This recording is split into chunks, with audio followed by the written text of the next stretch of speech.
Hi guys, Dan Debenham here. So I was watching this film this week, Star Wars: A New Hope. Brilliant film. And I noticed there were a lot of wipe transitions in there. So I thought I'm going to have to Google and find out how many of those transitions there actually are in it, because there were quite a lot, left to right, up, down, circular ones, etc. Did they write them? I don't know why they use so many, but one of the questions I was, did they write them themselves or did they download them? Were they just a library transition? Was it just a new editor? What was the cause of it? What was the thinking behind it? Anyway, it turns out that there were 31 wipe transitions in Star Wars: A New Hope, and that sort of gave me the idea that basically I should do a short video on how to create your own wipe transition. So with that, let's get this started.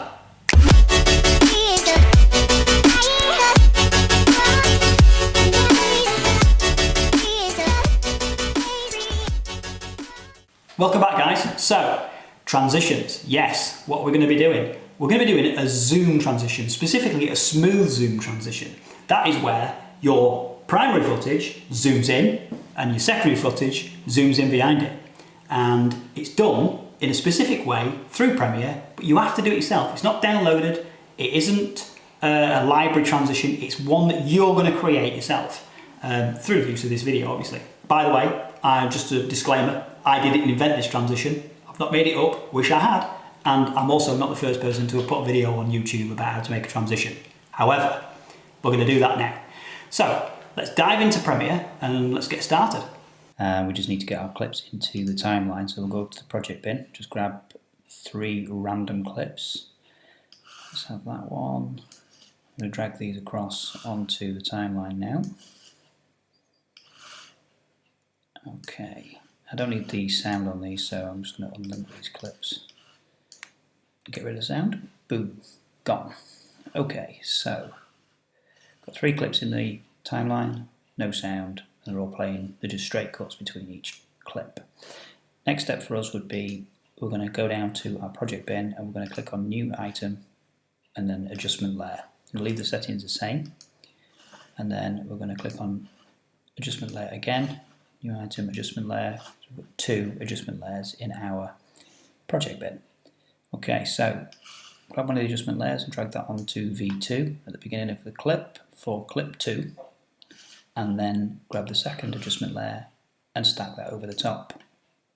What we're going to do is just extend that out a little bit, the second adjustment layer, and that's just so that it overlaps clip 1 and clip 2. And that become apparent later, it's needed for the transition. So our next step would be to go to the effects panel and click on our first adjustment layer. Then up on the effects panel here, we're going to type in replicate.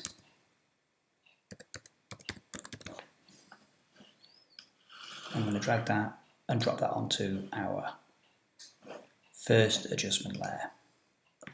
Put my head over there and you can see that there are now 4 versions of our video playing at the same time. Now that's not going to be quite enough, so what we're going to need to do is go over to the effects control panel, which is here, and we're going to change the count of the replicate to 3, which gives us 9. 3 rows of 3. Okay, so what we're next going to do is we're going to close that and we're going to go to the effects panel and we're going to type mirror. I'm going to drag the mirror onto the first adjustment layer, first set of adjustment layers, and we're going to go to reflection angle and we're going to put a value of 90 into that. We're then going to go up to reflection center, which is just the line above it, and we're going to go to the right hand figure and we're going to alter that so that the lines don't appear anymore. So as you can see, you've got a line just there. Just going to drag that over. Okay, we're going to grab mirror again, drag that on. So we've got 2 mirrors now. This is the second one. Close that one. I'm going to give that value of -90. I'm going to use the same right hand figure again. I'm going to drag that out till the lines are no longer there. Okay, next we're going to drag mirror again. This is the 3rd time we've done this. I'm going to give that a value of 180. I'm going to use the left-hand figure. I'm going to drag it back onto the screen. So we see the lines, there they are. And we'll bring it back so there are no lines available. So now we've only got one line left, which is here. So for the fourth and final time, what we're going to do is drag mirror onto our adjustment layer. I'm going to give it a value of 360. And then I'm going to drag that back on until the lines meet and disappear. Okay, so that's it done for mirror now. We don't need to do that anymore. But the next step we need to do is come up to the effects panel, which is here, and we need to type in there transform. Now we're going to drag transform onto the top adjustment there, so that's the one in V3 that you've got at the minute. And now, once we've got that in place, what we can do is set our playhead at the beginning of the clip that we want to transform into, transition into, and we're going to go back sort of between 6 and 10 frames into clip 1. I like to do it 8 frames, just it depends on how quickly or slowly you want it to go. So we'll go back 8 frames, so 1, 2, 3, 4, 5, 6, 7, 8. So we're back 8 frames now. What we're going to do is we're going to click the scale icon in transform, so click stop watching there. Leave the value at 100, that's put in a keyframe. We're going to reset our timeline to the beginning of that second clip. I'm going to go 8 frames into the second clip. 1, 2, 3, 4, 5, 6, 7, 8. Okay.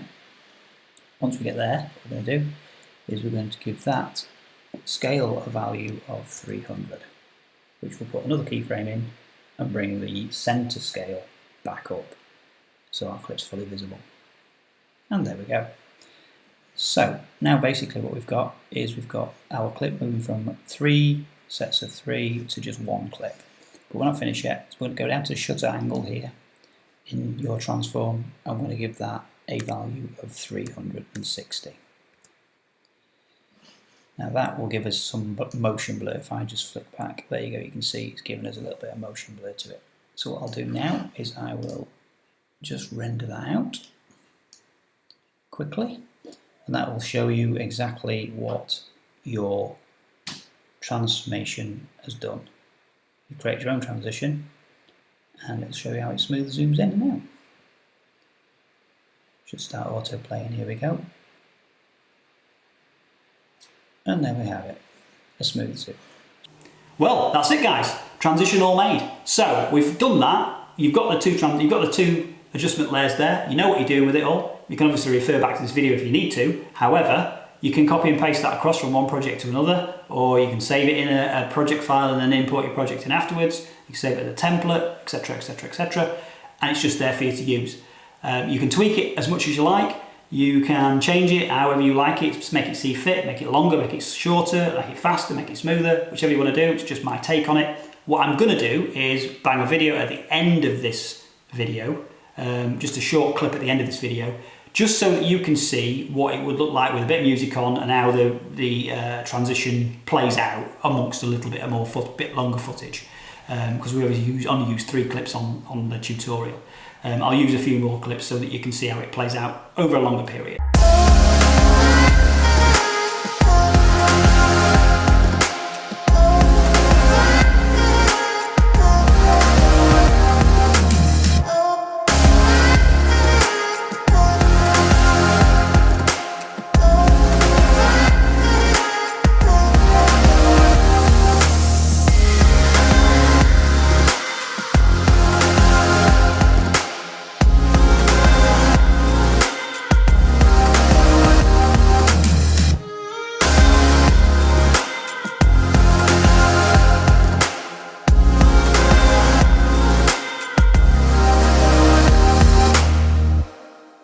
If this video was useful to you and you liked it, please do like and subscribe below, and I will see you next week with more tutorials or interesting vlogs.